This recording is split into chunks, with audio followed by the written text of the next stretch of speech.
அனைவருக்கும் வணக்கம். தனுசு ராசி நண்பர்களே, இந்த பதிவில் என்ன தகவல் பார்க்க போறோம் என்றால், நமது தனுசு ராசி நண்பர்களுக்கு இந்த ஜூன் மாதம் ராசி பலன்படி என்ன பலன்கள் என்பதை பார்ப்போம். நீங்கள் நமது சேனலுக்கு இதுதான் முதல் தடவை வந்து இருக்கீர்கள் என்றால் நமது சேனலை மறக்காம சப்ஸ்கிரைப் பண்ணிக்கோங்க மற்றும் பக்கத்துல இருக்கிற பெல் பட்டன் பிரஸ் பண்ணிக்கோங்க. அப்போதான் நமது தனுசு ராசி பத்தி எந்த பதிவு போட்டோம் என்றாலும் நோட்டிபிகேஷன் வழியாக உங்களுக்கு தகவல் தெரியப்படுத்த முடியும். தனுசு ராசி கால புருஷ தத்துவப்படி 9வது ராசி ஆகும் மற்றும் உபய ராசிகளில் ஒரு ராசி தனுசு ராசி. நெருப்பு தத்துவ ராசி நமது தனுசு ராசி. மேலும் தனுசு ராசியுடன் 3 நட்சத்திரங்கள் கொண்ட 9 பாதத்து நண்பர்கள் அடங்குவீர்கள். இதில் போராடம் 1 முதல் 4 பாதங்கள் மூலம் 1 முதல் 4 பாதங்கள் உத்திராடம் நட்சத்திரம் முதல் பாதம் மட்டும் நமது தனுசு ராசியுடன் பொருந்துவீர்கள். தனுசு ராசி அதிபதி குரு பகவான் என்பதால் நமது தனுசு ராசி நண்பர்கள் வேண்டி வணங்க வேண்டிய கடவுள் தக்ஷணாமூர்த்தி கடவுள். உங்களால் முடியும் என்றால் ஒவ்வொரு வார வியாழக்கிழமை உங்கள் வீட்டின் அருகில் இருக்கின்ற தக்ஷணாமூர்த்தி கடவுள் கோவிலுக்கு சென்று கடவுள் வழிபாடு செய்துவிட்டு வாருங்கள். அப்படி செய்தால் உங்களுக்கு வரவிருக்கும் பிரச்சனைகளில் இருந்து உங்களை நீங்கள் காப்பாற்றிக் கொள்ள முடியும். ராகு உங்களுக்கு 4ஆம் இடத்தில் உள்ளார். 4ஆம் வீடு என்பது இடம், நிலம், கட்டிடம், தாயாரின் உடல்நிலை, கல்வி, தொழில் இவையெல்லாம் 4ஆம் இடத்தை குறிக்கும். நீங்கள் புதிதாக சொத்துக்கள் வாங்க வாய்ப்புகள் உள்ளது. புதிய சொத்துக்கள் வாங்குவதற்கு முன் நீங்கள் பத்திரங்களை ஒருமுறை சரி பார்த்து சொத்துக்கள் வாங்கினால் நல்லது. இல்லை என்றால் நிதி இழப்புகள் ஏற்பட வாய்ப்புகள் உள்ளது. ஒரு சில நண்பர்கள் பங்கு சந்தையில் பணத்தை முதலீடு செய்ய நினைக்கிறீர்கள். பங்கு சந்தை பத்தி உங்களுக்கு நன்றாக தெரிந்தால் மட்டும் பங்கு சந்தையில் பணத்தை முதலீடு செய்யுங்கள். இல்லை என்றால் சிறு சேமிப்பு திட்டங்களில் பணத்தை சேமிப்பது நல்லது. 4ஆம் வீட்டில் ராகு அமர்ந்து இருப்பதால் இரவு நேரங்களை சுய வாகனங்களில் பிரயாணம் செய்யும் பொழுது மிக எச்சரிக்கையாக இருப்பது நல்லது. இல்லை என்றால் சிறிய காயங்கள் ஏற்பட வாய்ப்புகள் உள்ளது.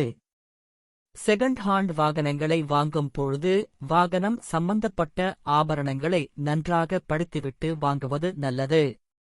உங்களுக்கு தெரிந்த நண்பர்களுக்கோ அல்லாது உறவினர்களுக்கோ பண உதவி செய்வதற்கு முன்னால் நன்றாக யோசித்து பண உதவி செய்வது நல்லது. இல்லை என்றால் தேவை அற்ற நிதி இழப்புகள் ஏற்பட வாய்ப்புகள் உள்ளது. ஒரு சில நண்பர்களுக்கு இருதயம் சம்பந்தப்பட்ட நோய்கள் ஏற்பட வாய்ப்புகள் உள்ளது. அதனால் உங்கள் உடல் நலத்தில் அக்கறையில் எடுத்துக்கொள்வது நல்லது. தேவையான அளவு மட்டும் உணவு உட்கொள்ளுங்கள். மேலும் அனைத்து நாட்களிலும் உடற்பயிற்சி செய்தல் உங்களை நீங்கள் உடல் சம்பந்தப்பட்ட பிரச்சனைகளில் இருந்து உங்களை நீங்கள் காத்துக்கொள்ள முடியும். 4இல் ராகுவால் கல்வியில் தடைகள் ஏற்படுவதற்கான வாய்ப்புகளும் உள்ளது. ஆனால் சிலருக்கு ஜாதகப்படி ராகு புதன் சேர்க்கை 4ஆம் இடத்தில் சேரும் பட்சத்தில் உங்களுக்கு 10ஆம் இடமும் பலம் பெற்றிருந்தால் கல்வியிலும் தொழிலிலும் முன்னேற்றம் அடைவீர். உங்களுக்கு வெளிநாட்டிற்குச் சென்று உயர்கல்வி படிக்கும் வாய்ப்புகள் உள்ளது. பெரிய முதலீடு செய்து தொழிலில் சாதிப்பவர்களாகவும் இருப்பீர்கள். கேது உங்களது 10ஆம் வீட்டில் உள்ளார். 10இல் ஒரு பாவியாவது இருக்க வேண்டும் என்பது ஐதீகம். அதற்கு தகுந்த மாதிரி கேது உங்களது 10ஆம் வீடான தொழில் மற்றும் கர்மஸ்தானத்தில் உள்ளார். ஒரு சில நண்பர்கள் நீண்ட காலமாக உங்களுக்கு தகுந்த மாதிரி நல்ல உத்தியோகம் எதிர்பார்த்து கொண்டு இருப்பீர்கள். தற்பொழுது உங்களுக்கு ஏற்ற மாதிரி நல்ல உத்தியோகம் கிடைக்க வாய்ப்புகள் மிக அதிகமா உள்ளது. ஒரு சில நண்பர்கள் சுயமாக ஒரு புதிய தொழில் தொடங்க வேண்டும் என்று நினைப்பீர்கள். நீங்கள் நினைத்த மாதிரி புதிதாக ஒரு நல்ல சுய தொழில் செய்ய வாய்ப்புகள் உள்ளது. அயல் நாடு சம்பந்தப்பட்ட இம்போர்ட் அண்டு எக்ஸ்போர்ட் பிசினஸ் செய்ய வாய்ப்புகள் உள்ளது. வேலை செய்யும் நண்பர்கள் எதிர்பார்த்த மாதிரி அயல்நாடு சென்று வேலை செய்ய வாய்ப்புகள் உள்ளது. உங்களுக்கு பிடித்த திருத்தலங்களுக்கு சென்று கடவுள் வழிபாடு செய்துவிட்டு வர வாய்ப்புகள் உள்ளது. நீங்கள் வேலை செய்யும் இடத்தில் பதவி உயர்வுடன் ஊதிய உயர்வு கிடைக்க வாய்ப்புகள் உள்ளது. நீங்கள் வேலை செய்யும் இடத்தில் பெர்மனன்ட் பொசிஷன் கிடைக்க வாய்ப்புகள் உள்ளது. ஒரு சில நண்பர்கள் உங்களது தகுதிக்கு குறைவான உத்தியோகத்தில் இருந்தால் தற்பொழுது உங்களுக்கு தகுந்த மாதிரி நல்ல உத்தியோகம் கிடைக்க வாய்ப்புகள் உள்ளது. தகவல் களஞ்சியமாக பல்வேறு விஷயங்களை அறிந்தவர்களாக திகழ்வீர்கள். தர்ம காரியங்களில் உங்களுக்கு விருப்பம் இருக்கும். 10ஆம் வீட்டில் கேது கிரகம் இருப்பதால் எப்போதும் வெளியூர் பயணங்களில் சுற்றிக் கொண்டிருப்பீர்கள். உங்களது ராசிநாதனான குரு பகவான் உங்களது 6ஆம் வீடான ருணரோக சதுரஸ்தானத்தில் இருக்கிறார். இது குருவிற்கு மறைவு ஸ்தானம் ஆகும். அதனால் உங்கள் உடல் நலத்தில் அக்கறை எடுத்துக்கொள்வது நல்லது. ஒரு சில நண்பர்களுக்கு வயிறு சம்பந்தப்பட்ட அஜீரண கோளாறுகள் ஏற்பட வாய்ப்புகள் உள்ளது. நீங்கள் வேலை செய்யும் இடத்திலோ அல்லது தொழில் செய்யும் இடத்திலோ உங்களுக்கு நேர்முக எதிரிகளோ அல்லது மறைமுக எதிரிகளோ இருப்பதற்கு வாய்ப்புகள் இருக்கிறது. நீங்கள் எந்த அளவிற்கு எச்சரிக்கையாக இருக்கிறீர்களோ அந்த அளவிற்கு உங்களுக்கு பிரச்சனைகள் எதுவும் ஏற்பட வாய்ப்புகள் இல்லை. வேலை செய்யும் இடத்தில உங்களுக்கும் மற்றும் உங்கள் உயர் அதிகாரிகளுக்கும் பிரச்சனைகள் ஏற்பட வாய்ப்புகள் உள்ளது. நீங்கள் அமைதியாக பொறுத்து சென்றால் வேளையில் எந்த பிரச்சனைகளும் ஏற்பட வாய்ப்புகள் இல்லை. எப்பொழுதும் குரு பகவான் நின்ற இடத்தை விட தான் பார்க்கும் இடத்திற்கு பலம் அதிகம் என்பது ஐதீகம். அதற்கு தகுந்த மாதிரி குரு பகவான் தான் இருக்கும் இடமான 6ஆம் வீட்டில் இருந்து உங்களது 10ஆம் வீடான தொழில் மற்றும் கர்மஸ்தானத்தை பார்க்கிறார். இது ஒரு சிறப்பான அம்சமாகும். உங்களுக்கும் மற்றும் உங்கள் உயர் அதிகாரிகளுக்கும் என்னதான் பிரச்சனைகள் ஏற்பட்டாலும் அனைத்தும் அந்தந்த நாள் முடிவில் சரி ஆகிவிடும். நீங்கள் எதிர்பார்த்த புரோமோஷன் உங்களை தேடி வரும். படிக்கின்ற மாணவர்கள் அயல் நாடு சென்று மேல் படிப்பு படிக்க வாய்ப்புகள் ஏற்படும். ஒரு சில நண்பர்கள் அயல் நாடு சென்று செட்டில் ஆவதற்கு வாய்ப்புகள் ஏற்படும். குரு பகவான் தான் இருக்கும் இடத்தில இருந்து உங்களது 12ஆம் வீடான சுப விரயஸ்தானத்தை பார்க்கிறார். இதன் காரணமாக உங்களது வீட்டில் தடைப்பட்டு போன சுப காரியங்கள் கைகூடும். நீங்கள் ஏற்கனவே வாங்கிய சொத்தில் வீடு கட்டுமான பணி ஆரம்பித்து வெகு விரைவில் முடிப்பதற்கு வாய்ப்புகள் உள்ளது. மேலும் குரு பகவான் தான் இருக்கும் இடமான 6ஆம் வீட்டில் இருந்து உங்களது 2ஆம் இடமான குடும்ப மற்றும் தனஸ்தானத்தை பார்க்கிறார். இதன் காரணமாக உங்களுக்கும் உங்கள் வீட்டு நபர்களுக்கும் ஏதேனும் கருத்து வேறுபாடுகள் இருந்தால் அனைத்தும் விலகும். உங்களது தன லாபம் அதிகரிக்கும். உங்களுக்கு வசூல் அகதா கடன் தொகை வசூல் ஆகும்.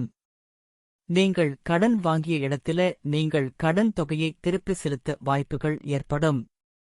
கொடுக்கல் வாங்கல் தொழில் செய்பவர்களுக்கு வசூல் ஆகாத பணம் வசூல் ஆகிவிடும். தற்பொழுது சனீஸ்வரர் உங்களது 3ஆம் வீடான உதவி மற்றும் முயற்சி ஸ்தானத்தில் இருக்கிறார். நாம் ஏற்கனவே கூறியவாறு உபஜயஸ்தானங்களில் ஏதேனும் சர்ப்ப கிரகமோ அல்லது பாவ கிரகமோ இருந்தால் உங்களுக்கு அனைத்து விதமான நல்ல பலன்கள் கிடைக்கும். சுய தொழில் செய்வது உத்தமம்.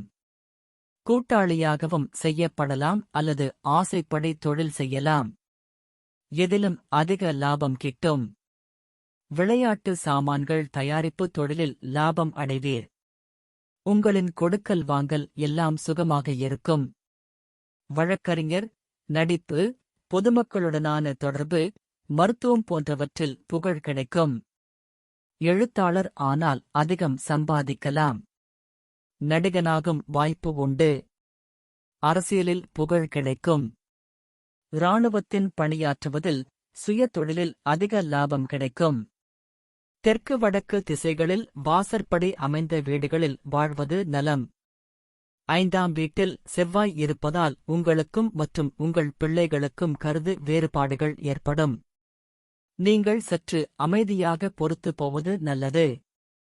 காதல் செய்யும் நபர்கள் நீங்கள் காதலிக்கும் நபரிடம் சற்று விட்டு கொடுத்து போவது நல்லது. சொத்து சம்பந்தமான பிரச்சனைகள் முடிவுக்கு வரும். பிள்ளைகள் இல்லாத தம்பதிகளுக்கு பிள்ளைகள் வரம் கிடைக்கும். தற்சமயம் சுக்கிரன் மற்றும் குரு பகவான் ஆகிய 2 கோள்களுமே கலவையாக உங்களுடைய 6வது வீடுன்னு சொல்லக்கூடிய ருணரோக சத்துரு ஸ்தானத்துல அமர்ந்துகிட்டு இருக்காங்க. இதன் காரணமாக ஒரு சில நண்பர்களுக்கு அவ்வப்போது சிறிது அளவுல உடல்நிலை சம்பந்தப்பட்ட பிரச்சனைகள் ஏற்படுவதற்கு வாய்ப்புகள் இருக்குங்க. அதே மாதிரி இப்போ ஒரு சில நண்பர்களுக்கு நேர்முக எதிரிகளோ அல்லது மறைமுக எதிரிகளும் இருப்பதற்கு வாய்ப்புகள் இருக்குங்க. நீங்க எந்த அளவுக்கு மத்தவங்களுடைய விஷயத்துல தலையிடாம இருக்கீங்களோ அந்த அளவுக்கு உங்களுக்கு தேவையற்ற பிரச்சனைகள் எதுவுமே ஏற்படாமல் இருப்பதற்கும் ஜூன் மாதம் ஒரு நல்ல சிறந்த மாதமாக நிச்சயமாக சாத்தியப்படுவதற்கும் வாய்ப்புகள் அதிகமாக ஏற்படும் நண்பர்களே.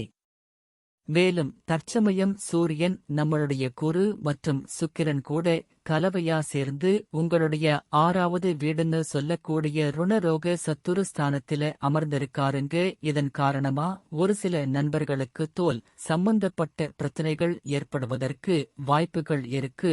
அதே சமயம் ஒரு சில நண்பர்களுக்கு உங்களுக்கும் உங்களுடைய உயர் அதிகாரிகளுக்கும் அவ்வப்போது சிறிது அளவுல கருத்து மோதல்கள் ஏற்படுவதற்கும் வாய்ப்புகள் இருக்குங்க. நீங்க எந்த அளவுக்கு உங்களுடைய மனதை அமைதிப்படுத்திட்டு போறீங்களோ அந்த அளவுக்கு தேவையற்ற எண்ணல்கள் எதுவுமே ஏற்படாமல் இருப்பதற்கும் இது ஒரு நல்ல காலகட்டமாக இந்த ஜூன் மாதம் நம்மளுடைய தனுசு ராசி நண்பர்களுக்கு நிச்சயமாக சாத்தியப்படுவதற்கும் வாய்ப்புகள் மிக அதிகமாக ஏற்படும்.